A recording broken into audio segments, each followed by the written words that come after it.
Y con el gusto de saludar a mi querido Miguel Ángel de León, él es fundador y director de Iscalti, psicoterapeuta, ya nos ha visitado en varias ocasiones con temas muy interesantes y hoy no es la excepción, queridos y queridas. Si ustedes tienen hijos, adolescentes, hijos en general, creo que este tema es bien, bien importante. Se llama esto de lo que vamos a hablar, trastorno de oposición desafiante. Miguel Ángel, te saludo con mucho gusto, bienvenido como siempre a tu casa. Mariana, muchísimas gracias. Encantado de estar por acá contigo. Oye, nunca había oído trastorno de oposición desafiante. ¿Qué es esto? Cuéntanos. Es súper interesante y súper importante que lo conozcamos. Fíjate que es un trastorno. La palabra trastorno se refiere a que es un tipo de comportamiento rígido a lo largo del tiempo, ¿sí? Y es oposicionista y desafiante. Es decir, son niños o adolescentes que tienen una conducta de como de estar en contra de todo, particularmente en contra de la autoridad. Cuando tienen la oportunidad de retarla, de negarse, de escalarse con la autoridad, tienen un gran placer por hacerlo. Son desafiantes, son niños que normalmente, hay niños que se portan mal, hay niños que te contestan feo, pero estos niños durante por lo menos un periodo de 6 meses, es muy importante esto, el periodo tiene que ser por lo menos de 6 meses, que de manera sistemática se opone, te reta, le echa la culpa a los demás, no acepta sus errores, es muy vengativo en el momento de que él interpreta, porque además esta cuestión es muy importante. Hay niños que interpretan, a lo mejor tú le dijiste, te puedes mover de ahí, por favor, y ellos lo pueden vivir como un rechazo terrible. Son niños que tienen una hipersensibilidad al rechazo y a la estructura y límites. No les gustan estos límites. Tiene causas biológicas y sociales. Y en cuanto a la educación, Ajá. nosotros somos seres biopsicosociales, pues cada uno de estos tienen componentes para que se forme el trastorno por oposicionista desafiante. Oye, cuéntame una cosa, porque creo que hablamos de esto, ¿no? De niños a lo mejor un poco rebeldes y todas las características que nos das. Dime algo, ¿no es característica de la adolescencia este tipo de comportamiento? Es diferente porque es como se convierte algo rígido a lo largo del tiempo. Un adolescente normalmente es oposicionista, es desafiante y es Ajá. normal, bien que lo sea. Pero estos niños son tan repetidamente y que no tienen como la capacidad de poder pensar, como que no son sensatos. Y entonces, a pesar de que saben que van a tener una consecuencia negativa, un castigo, continúan con la conducta y se van escalando. Es muy importante además atenderlo oportunamente y de manera adecuada porque estos niños van a generar normalmente en los que los cuidan, en los padres, en los maestros, van a generar rechazo. Lo que de manera natural, si tú cada vez que se porta mal y no te hace caso y no te obedece y no te escucha, te vas a poner más agresivo y más enojado con este niño. Que te pongas más rígido, más estricto, más severo, es lo peor que puedes hacer con esos muchachos. Pero Aquí tampoco puede ser tan permisivo, ¿sí? Se te no, de sale del ninguna guacal. manera, de ninguna manera. Pero lo que no puedes hacer es engancharte con la agresión. Ah, Mira, con los papás yo les digo mucho, cada vez que tu hijo te contesta de una manera agresiva, violenta, provocadora, retírate. No tomes decisiones ni acciones cuando estás enojado, que normalmente es lo que pasa. Si estoy tan enojado que le voy a poner un castigo, una consecuencia, ya no lo hago con una medida correctiva, lo hago como una medida de sacar mi coraje o de vomitar mi desesperación y mi enojo. Si esto te está pasando, por favor, retírate. No estás educándolo de una forma adecuada. Y estos niños, cuando te pones más duro, ellos se ponen más duro. Y esto puede evolucionar a algo que se llama un trastorno disocial. Cuando son oposicionistas desafiantes, solamente son retadores, son contestones, son latosos, dan mucha guerra, es muy molesto.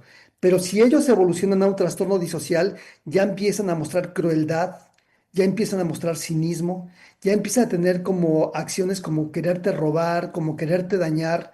En esta primera etapa, que más o menos es entre los 3 y los 8 años, el punto más alto o más grave de afectación es entre los 6 y los 8, sobre todo cuando les vas poniendo reglas porque esto les lleva a una frustración muy importante. ujú. A nivel de su cerebrito, lo que va pasando es que falla algo que se llama el sistema dopaminérgico.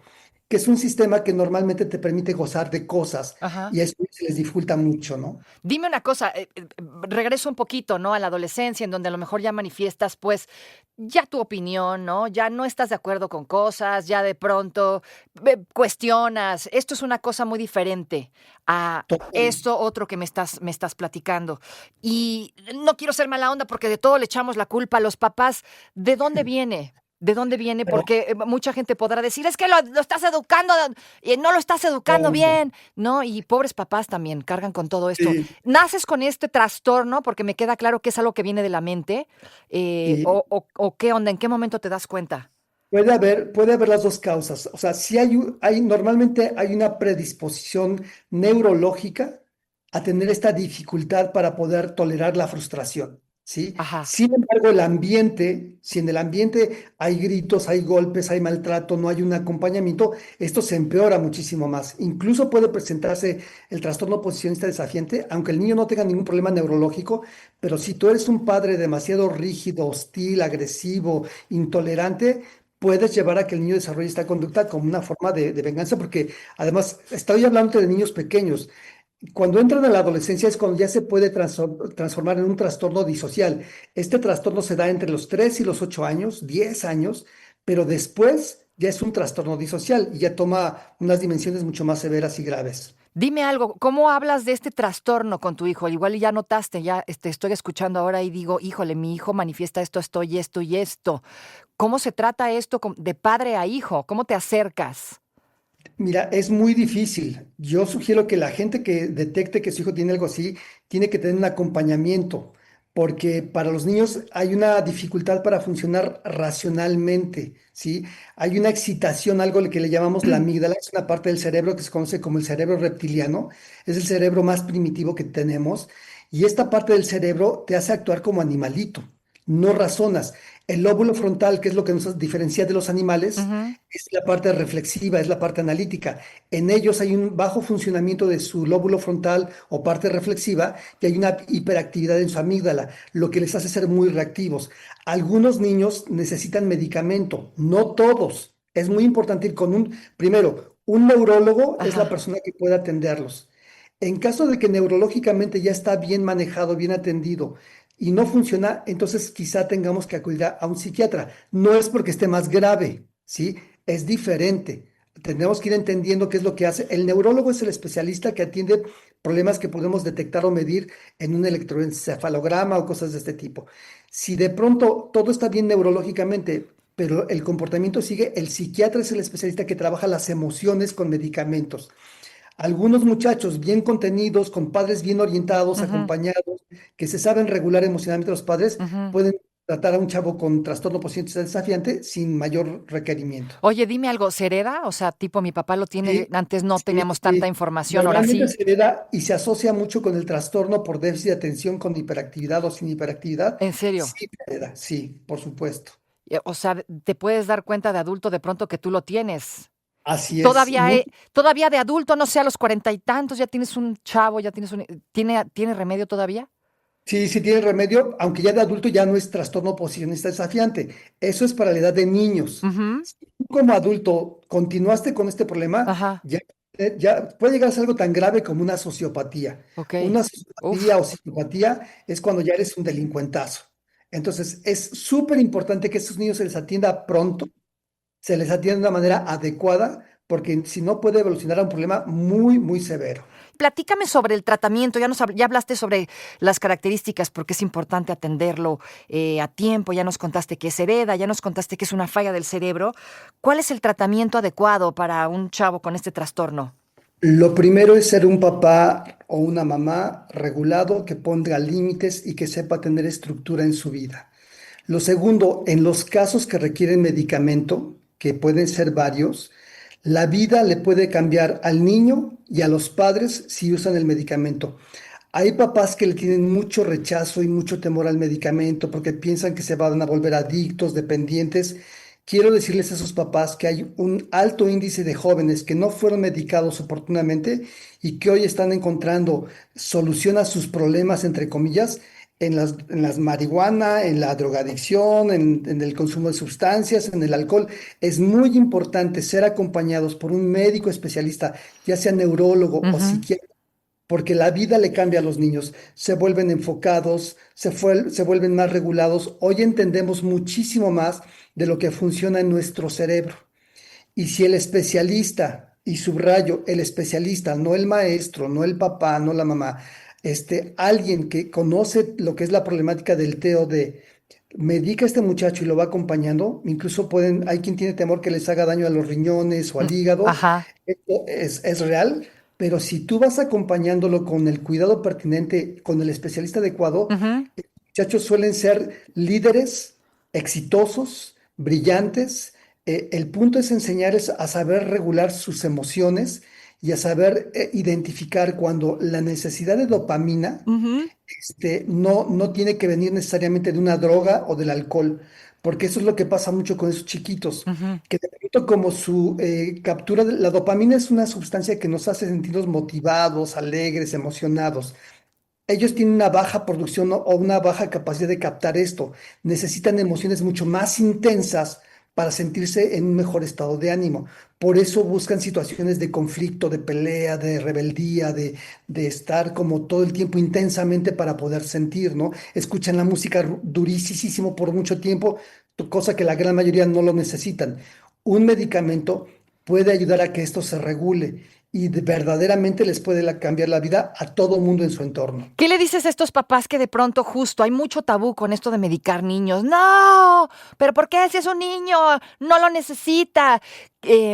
Y a muchos papás les preocupa el daño a largo plazo. Hay por ahí alguien que podrá pensar que si ocupa medicamento desde niño, tal vez lo necesite para toda la vida. ¿Esto es positivo, es negativo y qué tan cierto es? No, mira, eso depende de la problemática de cada uno, pero entre más pronto intervengas, si un niño es atendido antes de los 12 años, el pronóstico es mucho más favorable que cuando ya lo captas cuando tiene 14, 15, 16 y tiene una serie de problemas muy graves porque no se le fue atendiendo oportunamente. Entonces yo le diría a los papás, estudien. Tiene que haber escuela para padres, tenemos que estar metidos en escuela para padres. Nos preocupamos muchísimo por la geografía, matemáticas, español, y a veces no nos preocupamos por hoy, que además en esta época actual, cada vez necesitamos estar más conectados con la educación de los hijos y la educación emocional, no solamente la cognitiva. A veces nos preocupa mucho la escuela, pero olvidamos las emociones y los sentimientos. Y estos niños son niños que necesitan un traductor que los vaya acompañando. Son niños que a lo mejor no hablan el idioma emocional como la gran mayoría. Ujú. Hay que enseñarles cómo hablar ese idioma para poderse integrar y poder convivir con otras personas de una forma adecuada. ¿Cómo le haces cuando tú no eres un padre que ha estado en contacto con sus emociones y estás viendo el problema ahora sí con tu hijo y dices, chin, pero tú tampoco lidiaste con eso? ¿Qué se hace aquí, amigo? Qué complicado. Pues es complicado, pero hay muchas alternativas hoy día. A esos papás les dirían, métete a terapia, por favor, ¿no? Porque no te va a bastar con que leas un libro. No es un problema de inteligencia cognitiva, es un problema de inteligencia emocional. Y las terapias, hay terapias de grupo, hay grupos de autoayuda, hay libros de autoayuda que te pueden ir ayudando también a ti a ir conectándote, a ir entendiendo lo que es vincularte. Muchas familias que hoy tienen problemas importantes a nivel emocional son familias que no aprendieron a conectar con otro ser humano y que de pronto cuando estoy frustrado y enojado, digo o hago cosas que lastiman y prolongan un problema que yo lo viví. Yo escucho papás que dicen, nunca, yo pensé que nunca iba a ser como mi mamá, pero soy igualito que mi mamá, ¿no? Ujú, Y no sé por qué, pero lo hago. Bueno, hay una parte que es muy inconsciente, que aunque cognitivamente yo quiero hacer un cambio, emocionalmente no puedo. También tenemos que crecernos en la parte emocional. Hay una educación emocional que hoy la terapia, afortunadamente, mucha gente cada vez la reconoce más, están formándose y vas teniendo cambios y resultados muy importantes, Mariana. súper interesante la plática, todavía queda mucho por decir, pero ya nos están corriendo, se nos acaba el Sí. tiempo y me gustaría mucho que me platicaras sobre rápidamente las conferencias que vas a dar próximamente. Mariana, viene nuestro 15º ciclo de conferencias para padres, es en el mes de octubre. Métanse en mi página www.iscalti.com, ahí va a estar toda la información, es gratuita es como cada año. Tenemos unos super ponentes. Si después nos haces un huequito por ahí para platicar de este evento, va a estar muy importante. Se llama Humanos Conectados, vínculos transformados. Toda la tecnología nos está moviendo a lugares que tenemos que saberlos reconectar. Ahí en la página de Iscalti encuentran toda la información y en las redes sociales, Iscalti con K, amigos. Miguel Ángel, como siempre, un gusto tenerte por aquí. Te mando un abrazo. Muchas gracias.